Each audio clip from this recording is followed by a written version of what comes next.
ये कहते हैं कि हम घर में एक ही तौलिया इस्तेमाल करते हैं, कोई वुज़ू के बाद भी वो इस्तेमाल हो रही होती है, कोई गुस्ल करके आता है तो वही इस्तेमाल करते हैं, तो क्या सही है या नहीं। देखें, शरई एतबार से तो इसमें कोई हर्ज नहीं है, क्योंकि अगर आप वुज़ू करते हैं तो बहरहाल उसमें वुज़ू का पानी तो लगता है, लेकिन जब उसको लटका देते हैं तो वो सूख भी जाती है। और फ़र्ज़ कर ले ना सूखे करके आया और आपने उसी को यूज़ किया तो मुस्तामल पानी आपको लगेगा, और ये नापाक नहीं होता, होता पाक ही है, अगरचे इसमें ये मकरूह तंज़ीही होता है कि ये मुस्तामल पानी आपके चेहरे या कपड़ों पर गिरे या लगे।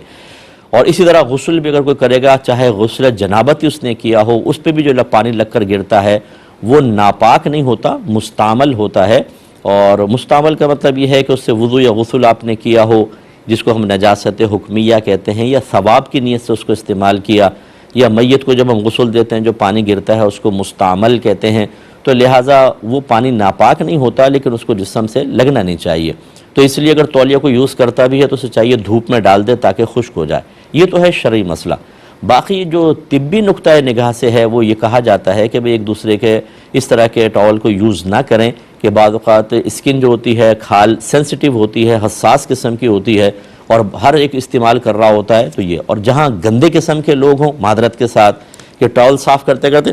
नाक भी उससे पहुँच दी, अब दूसरा बेचारा मुंह साफ़ करेगा तो फिर आप सोच सकते हैं कि ये कुदरती मेकअप जो उसके मुंह पे लगेगा वो क्या होगा। तो ये अगर इस किस्म के गलीज़ किस्म के कोई लोग हों तो फिर मेरी गुजारिश है कि अपनी अपनी तौलिया रखें। और जो नज़ाफ़त वाले होते हैं, मैंने देखा है कि वो अपना एक रुमाल तौलिया वाला या अपनी तौलिया अलग रखते हैं। वो कहते हैं भाई मैं वो लेके जाते हैं और वापस ला के रख देते हैं, और मना करते हैं कि मेरी तौलिया इस्तेमाल ना की जाए। लेकिन बहरहाल मैंने आपको बता दिया कि अगर घर वाले सब एक ही तौलिया यूज़ करते हैं तो शरन ये नाजायज़ नहीं है, तिब्बी नुक्ता निगाह से या नज़ाफ़त के एतबार से ख्याल कर लिया जाए।